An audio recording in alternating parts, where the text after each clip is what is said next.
वो सच सवर कर घर से निकली थी, शादी में शामिल होने के लिए पहुंची थी, लेकिन जिस शख्स पर भरोसा कर वो वापस घर लौट रही थी, उसे क्या पता था वही शख्स उसके साथ हैवानियत को अंजाम देगा, वही शख्स उसकी इज्जत के साथ खिलवाड़ करेगा और ऐसी हैवानियत भरी हरकतों को अंजाम देगा कि सुनसान इलाके में ले जाकर उसकी आबरू से खिलवाड़ करेगा। कुछ ऐसा ही उसने किया और इसने दिल्ली में हुए निर्भया कांड की याद हर एक शख्स के दिलों में जगा दी। लेकिन यह वारदात मध्य प्रदेश के खंडवा से सामने आई तो हर कोई सन्न रह गया।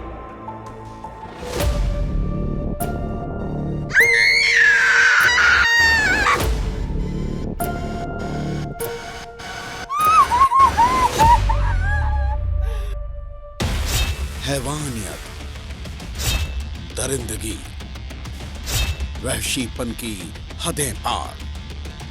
महिला से गैंगरेप और उसकी हत्या के बाद विस्तार न्यूज पहुंचा है उस गांव में जहां पर एक घटना घटित हुई थी। इस वक्त हम वहीं मौजूद हैं। पूरे गांव में सन्नाटा पसरा हुआ है। हर कोई इस भीभत्स घटना को लेकर आहत है। खंडवा में निर्भया जैसा कांड, वो रोती रही, वो गिड़गिड़ाती रही, रहम की भीख मांगती रही, जिंदगी की गुहार लगाती रही, लेकिन वहशी दरिंदों का कलेजा नहीं पसीजा। हवस के नशे में चूर दरिंदों ने एक एक कर उसके जिस्म को नोचना शुरू कर दिया।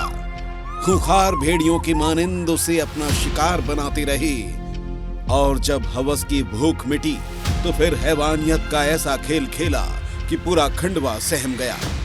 दिल्ली का निर्भया कांड जहन में कौंधने लगा।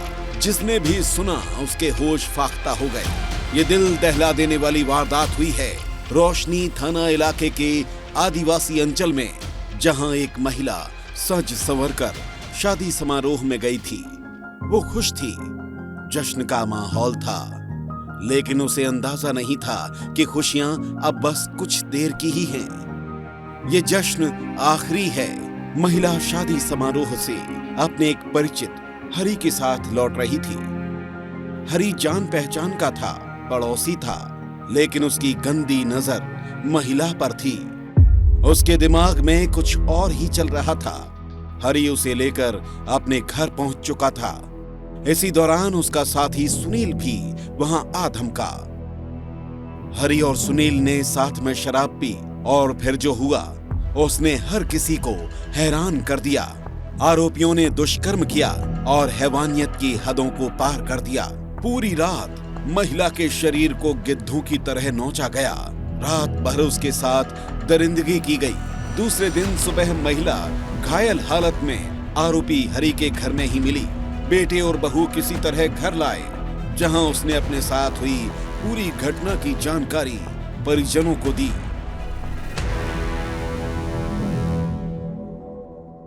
गाँव की शादी थी, तो एक भाई रोशनी की आई थी शादी में भी, वो भी तो उसके साथ चले गए शाम के। जो उनने साथ में दारू भी पिए बताया, जी मम्मी जी ने बताया उसने, मतलब दारू भी मतलब साथ में पिए उतना बताया सर जी। फिर मतलब उन दोनों के साथ में आए, गलत काम हुआ मेरे साथ। दो लोगों ने महिला के साथ गैंगरेप की घिनौनी वारदात को अंजाम दिया, लेकिन इससे ही उनका मन नहीं भरा। फिर शराब के नशे में चूर दरिंदों ने उसके साथ हैवानियत शुरू कर दी। उसके प्राइवेट पार्ट्स में लोहे की रॉड या लकड़ी डालकर बच्चेदानी तक को बाहर निकाल दिया। उसकी आंतें तक शरीर से बाहर निकल चुकी थी। हैवानियत का अंदाजा इसी बात से लगा सकते हैं कि रोजाना कई केस देखने वाले डॉक्टर्स ने भी जब महिला के शव को देखा तो उनकी भी रूह कांप उठी थी।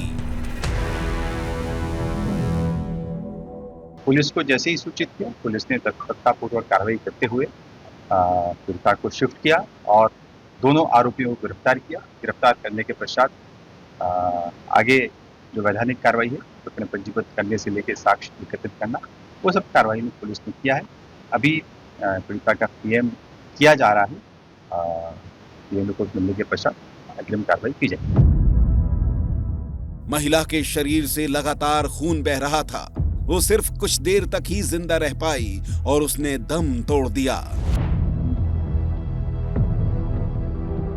आदिवासी महिला के गैंगरेप और हत्या के बाद विस्तार न्यूज़ पहुंचा है आरोपी के उस मकान में। ये जो घर है ये हरि का घर बताया जा रहा है। ये जो स्पॉट आप देख रहे हैं यहीं पर शायद वारदात को अंजाम दिया गया था।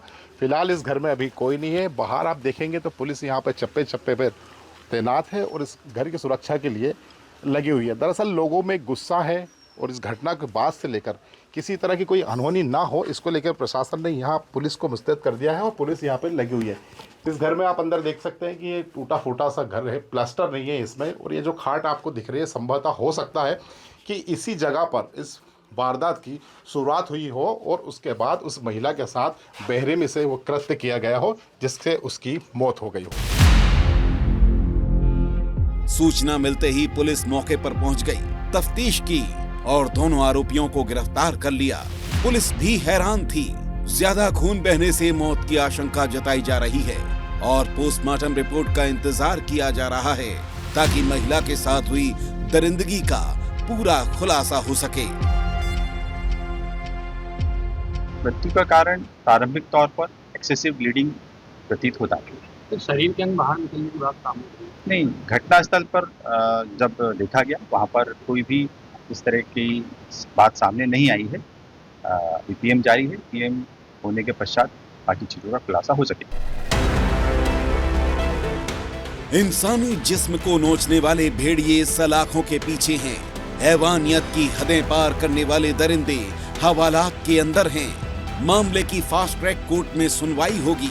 उम्मीद है जल्द ही इन हैवानों को ऐसी सजा मिलेगी कि कोई और इस तरह की दरिंदगी करने से पहले 100 बार सोचेगा। आरोपी का पिता भी कहता है कि बेटे को सख्त से सख्त सजा मिलनी चाहिए। अब हरि ने ये अपराध कर दिया है, उसको सजा होगी, क्या सोचते हैं आप उसको लेकर? आप क्या शराबन पिता बोल रहे, छोड़ दो, वो बेटा गलत कर दिया वो भोगेगा, जेल कर दो। जेल में तो भेज दिया, अब उसको सजा भी होगी। हाँ तो सही बात है सर। लेकिन इस घटना ने पूरे इलाके को सहमा दिया है क्योंकि महिला के साथ दरिंदगी करने वाले कोई अनजान नहीं थे। ये वही लोग थे जिनका घर पर आना जाना था, पड़ोसी थे, हर सुख दुख में साथ रहते थे। ऐसे में सवाल यही है कि आखिर भरोसा किस पर किया जाए। विस्तार न्यूज के लिए शेख शकील की रिपोर्ट।